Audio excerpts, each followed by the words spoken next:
So here's a cool idea. What if you took an industrial ship and added a gun to it?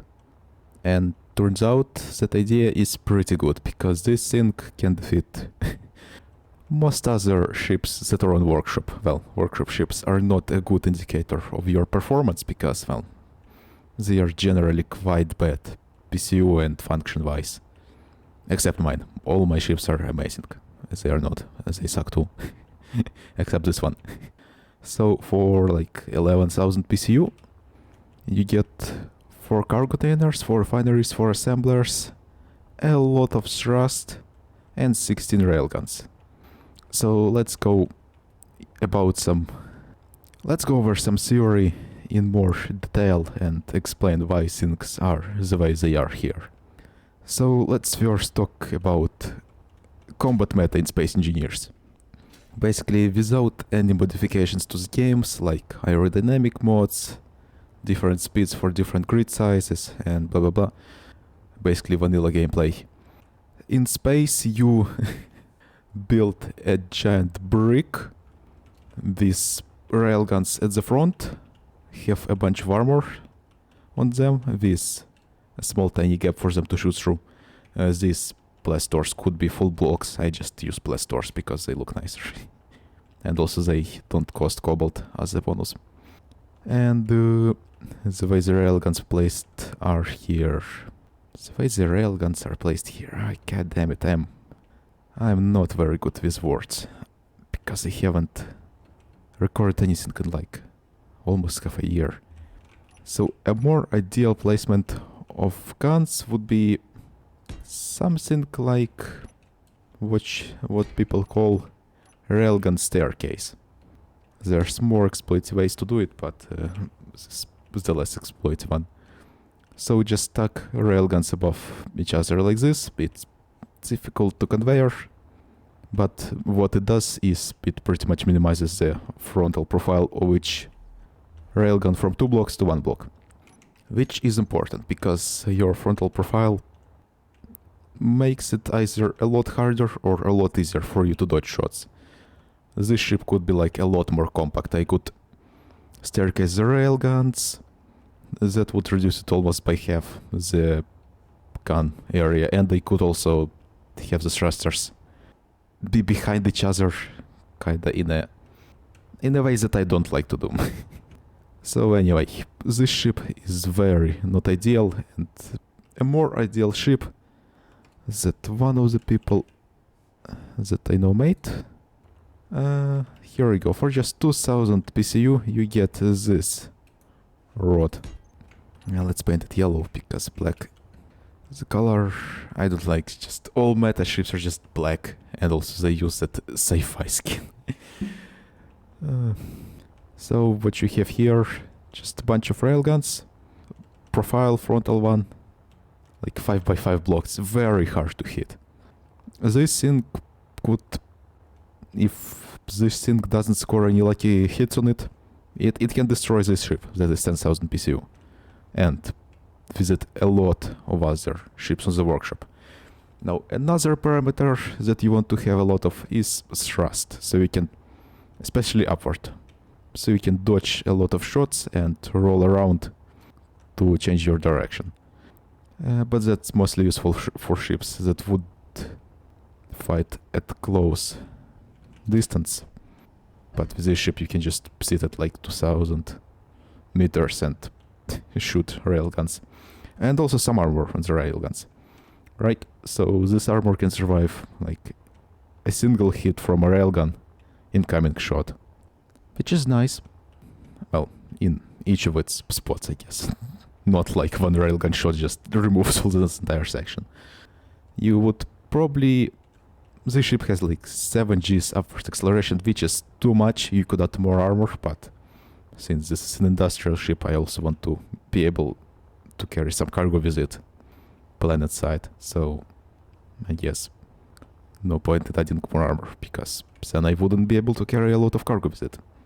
So yeah, thrust, armor, and guns. And let's just cover some stuff about guns. If you look in the upper right corner of the screen. It's build info mode, I think. Look at the railguns. 50,000 integrity points damage, 2 kilometers per second, and 2 kilometers range. One heavy armor block, by the way, is 16,500 integrity, so it can pierce like 3 of these at a shot. And now let's look at artillery. 17,500 meters per second, 2 kilometers. So in order for artillery be as effective at hitting targets as railguns, you would need to be, if you would be at a railgun at like 2 kilometers away from your target, this to hit as many shots as with the railguns, you would need to be 500 meters away, which is, well, not very smart to do. And, well, I will also link some videos about meta ship design in the description if you really want to do that, because, well, meta combat ship design is interesting to know, but actually boring to do, because it's just bricks. Not very interesting. So let's go over some more non-combat functions. What I did here is put all the cargo containers in the center, surrounded by their stuff, which, well, protects them a little bit more, but also a big part of it is that the cargo containers are always, well, usually, I guess, the heaviest part of the ship when they are loaded with cargo, because you could have like multiple kilotons of cargo in there. So having them having them in the middle of the ship is nice, because even getting them loaded with cargo doesn't impact maneuverability. Let's go inside and pilot the ship. This is a very rambly video. By the way, this ship uses no DLCs, so pretty much anyone who owns Space Engineers can use it, which is nice, I guess. Has some interior, some crypods, 4 of them. A medical room here. One of the combat cockpits is down here. Non-combat cockpit. Alright. So the maneuverability is, well, decent, I guess. You can aim at the target from 2 kilometers away pretty well, but still, this is not a combat ship. This is an armed industrial ship. So you probably wouldn't want to actually seek out battles in it. It can defend itself against easier targets, which most people who you would meet, like servers, are. And now let's load in a bunch of platinum in the car containers. Like, let's fill 2 of them. That's 18 kilotons, which makes the ship a lot heavier, because normally the ship weighs only like 3 kilotons, and now it's 21. And the maneuverability is a bit worse, but even then it's not really that bad. And you could carry like 10 kilotons of cargo with it in 1G gravity totally fine, which is nice. A lot more than most ships can carry. Alright. So for the railguns, it's also nice to shoot them not all at once, but one by one, because you can adjust your trajectory or whatever, your aim, because you wouldn't be hitting a lot of shots most of the time. But if your target isn't armored, like most of the ships that you would meet are, and you hit a shot, it would cripple them quite a lot. And if this ship gets hit on the guns, can survive a few shots, totally fine. On the side thrusters, doesn't really matter that much, there's nothing important there. For you to not be able to jump away, well, the entire ship would need to be destroyed, because there's like 16 jump drives here that are scattered all throughout it. So someone would need to destroy the guns, the armor on the guns, and the front section to get to your cargo containers, which are the things that you want to protect. But still, this is a very kinda edge case scenario ship in case you just want to go on a planet to deliver some cargo for some reason. Like in Space Engineers, you can just stay in space and not go on planets at all. There's no reason to do it. So there's also a secondary cockpit down here, in case that one gets shot out quickly. Also a good thing to do is, for the medical room to be right next to the cockpit. In this actually position, you would respawn standing in this direction, looking right here, so you could just sit immediately into the cockpit. Everything is also set up here, although a bit messy. The control panel is set up, everything is grouped and nice. What other tips I could give? Start with the functional stuff, right? So how I built it is I started with a functional core, thrusters, guns, then armored them, then did just tiny bit of fancy stuff like this. Thingies here, then connected them together. Ideally you would, if you don't want to cover stuff in armor, you would connect them using these blocks. Light armor half panels, or heavy armor half panels, whatever you prefer. But they would both get destroyed in one shot, so might as well go with light armor. And orient them in a way that is really hard to hit from the front and just direct a bunch of blocks that way, so even if a block gets destroyed, a big one, the ship would still be connected. So there's some stuff going on around here, but not that much. So if you hit it really hard from the side, the ship would split. But still, if like the section splits, I guess you can't shoot anymore and you can just jump away if you're in space. What other stuff? Yeah, I don't use conveyors. I just play Tetris with the functional blocks. And auto H2 generators are a nice way to convey some smaller stuff. But still, don't go overboard with them. I have 8 large hydrogen tanks here. And I have 10... Wait, I did say 10. 8. 8 tanks and 8 generators. Wait, what? Did I not put one of them in the group? 1, 2, 3... Huh? Wait, what? Hold on a second. 1, 2, 3, 4, 5. Should be one somewhere here. 6. Where else do I have them? Oh yeah, I can just do this. Show them. Alright, and the 7th generator is here. So I guess I can even add one more generator to have them be 8. But anyway, 1 generator per 1 large tank would refill them in 8 hours, which is a lot. But if you're playing on a server, you can just do it overnight, and if you aren't, you can just, or need to get refilled quickly, you can just add some generators quickly to one of the connectors. Bam, and just the entire field of generators. And do it like that. No point in having a lot of generators just hanging onto your ship, because they cost quite a lot of PCU. Anyway, I will add that generator somewhere later. But what else do I have? I have a bit of like 2 turrets, Catlink ones. With decent coverage, not entirely. You could add some more of them if you need them. To just protect against, like, if you're playing with meteor showers, that can do it. Or some drones just coming in. Or some players. What else? You don't need a lot of landing gears, just 1 is enough. Also there's a camera near each connector to make it easier to dock. This turret, what I like to do this, I use it as kind of a camera that can zoom in and can move. So what's it nice for is, for example, you jump like 5 kilometers and then you can zoom in onto asteroids, and then you can kind of spot patches of war that way. And that way to scout for ores is a lot easier to do, because first of all you can just jump like a few kilometers, look around, jump again, don't need to spend any hydrogen fuel and risk crashing into an asteroid. And also you can like scout not very well, but a very large amount of asteroids, and you can find some ores really quickly that way.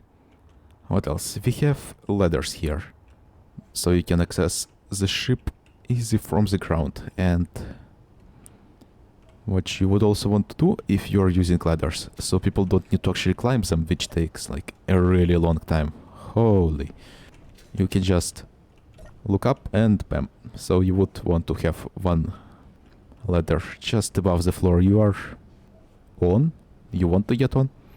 So you can get onto it and just hop off to it. Hop off it. Oh my god.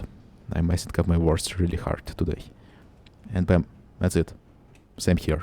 Just oop. Get off, get on, and bam. You're off. Ta-da. Also there's quick access to this cockpit. In terms of doors, there's like access from the landing pad and from down here, which you could have only one set of doors, or even have something glitchy like a doorless airlock, which if you look at the right, airtight sealed. So these window slopes just placed sideways would pretty much just work as an airlock, which is strange, but oh, oops. But yeah, what else? Another one of the small functional stuff that I thought of is a cockpit that points backwards. Like, wow, what an innovative idea. But I haven't seen anyone do that, and on combat ships it's nice because like the front could be for combat and the rear you could still quickly dock to the stations or attach to the connector a bunch of drills and use it for mining or welding or grinding stuff, which is nice. What else? We have a store here and a contract block. If you're playing with the servers with auto respawn, you can't really select the medical room that you want to respawn in. It just respawns you in the closest one, and if you just die a few times in a row, you get to the menu where you want to select the room, but you kinda, from what I've seen, it doesn't just load in for some reason. So this way you can disable the medical rooms for a minute, respawn somewhere else, and well, the timer will enable them in a minute, or you can just turn them on immediately.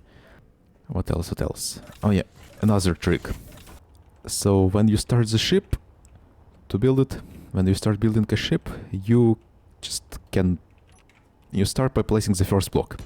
And that block pretty much becomes its pivot point, which decides orientation in which the ship spawns. And there's like so many workshop ships that you spawn in, and on the planet's gravity they're just upside down. And it takes you a few seconds to orient them properly. And also, it's annoying. So what you can do is you can put down a projector block. Where is it? There it is. This is the front with 2 thingies. This is the top with 4 thingies. Then you cut the ship in the point where you want the projector block to be. Bam. And you paste it onto it. Ctrl X, Ctrl V. I already went over that in one of my previous videos. Just going to repeat here because why not? Just a general rambly video about how I build my ships. And would you look at that? The pivot point is now in the projector. And the big bonus of that is that, let's go back to that. Already have that done here. Big bonus is that you can just project the ship that you want, and if it's the same ship, it will just align perfectly.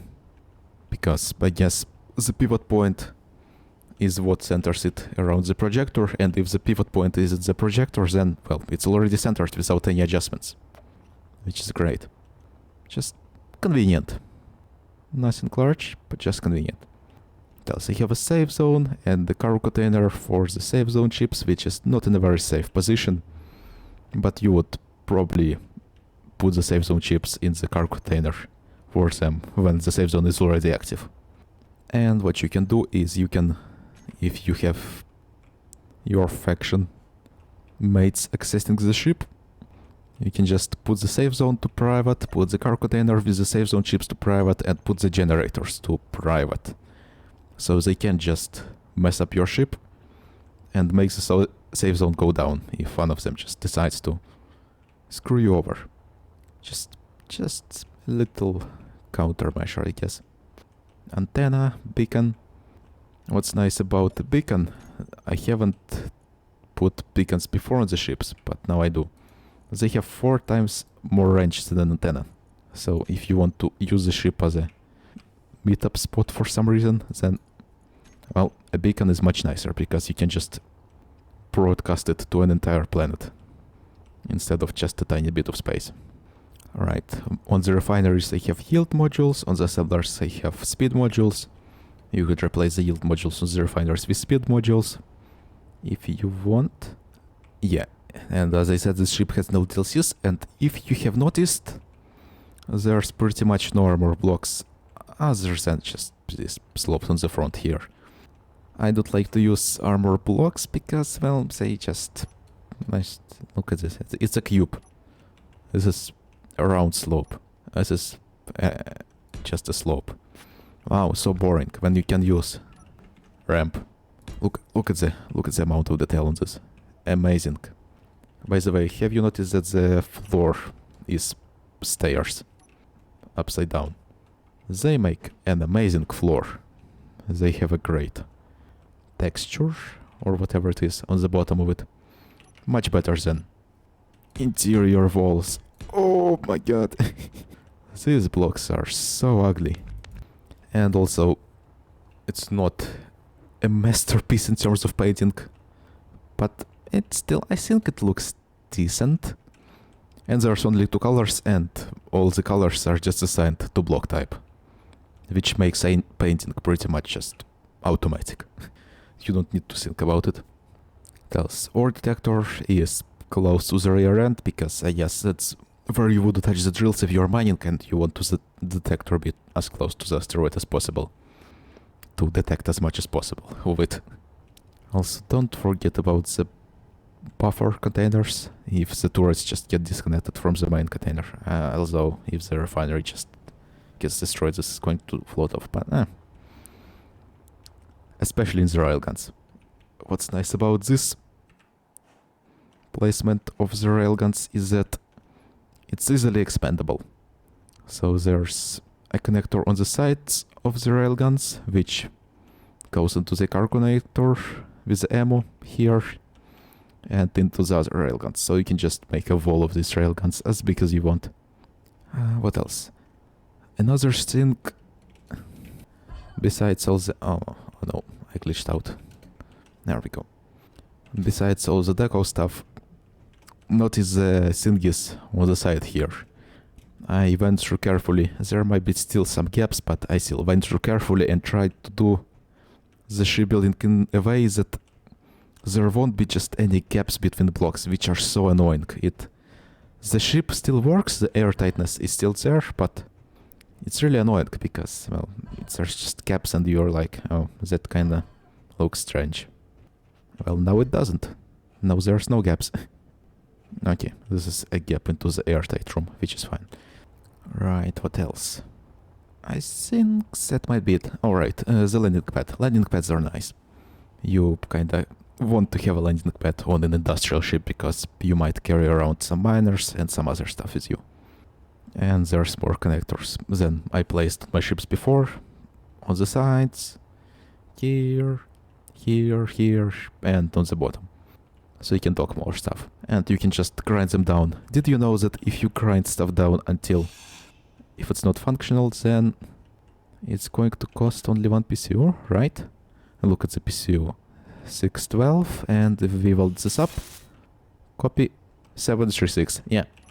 Drops the cost to 1 PCU if something is not functional. So you can just have the blocks be in this way and even put the components inside of them. So you can just weld them up, grind them down if you don't need them. Which is nice. So anyway, start with functional stuff and then put fancy stuff on top of it. That's the way I do it. By the way, the solar panels are put in a way that one on the side, one on the other side. They have solar coverage from pretty much any angle, at least some energy, so the ship won't. Even if you somehow run out of energy, the ship will still have some power if you're in space. Which is nice. And I guess to cap this off, projects I'm working on. More industrial. Just the big processing blobs. This ship, as you can see, right, same way. A lot of cargo containers in the middle, so it turns well. And we have here 32 cargo containers, 32 refineries, 32 assemblers, some hydrogen processing. It's very not finished yet. This one is 2 times bigger and this one is 4 times bigger, so this one is 128 of which is quite large. Here's the ship that has similar processing that I made. 32 car containers, 32 refineries and 16 assemblers, but it's much bigger and a lot less PCU efficient. So just making this compacted if you want a PCU efficient ship, I guess. And this ship is like the big problem with it. There's a bunch of gaps around here, like look at this. Look down here, like there's clearly a gap here. Uh-oh. It doesn't really matter, but visually it does matter. Alright, something else I remembered about the lights. Don't go too hard on the lights, just use lights with a maximum range. For me it's these interior lights, they have 20 meters maximum range. And what you want to do with them is crank them up to 20 meters maximum range, fell off to 1, I like to do, and intensity to half. Same for the spotlight. Maximum range, minimum intensity. And then change them to whatever color you like. So this whole area is lit up with only 3 interior lights, which is nice. It's a lot less laggy and it's a lot less PCU wasted. Well, yeah, I guess that's it. I just have to add one more hydrogen generator here, because somehow I didn't. But I'm pretty satisfied with the results of this. Of course, links to it will be, and to a bunch of other material that you maybe would be interested in will be in the description. And also a link to my Discord where you can just join and ask around for more stuff and see different work in progress projects. But yeah, I guess that's it. See ya later.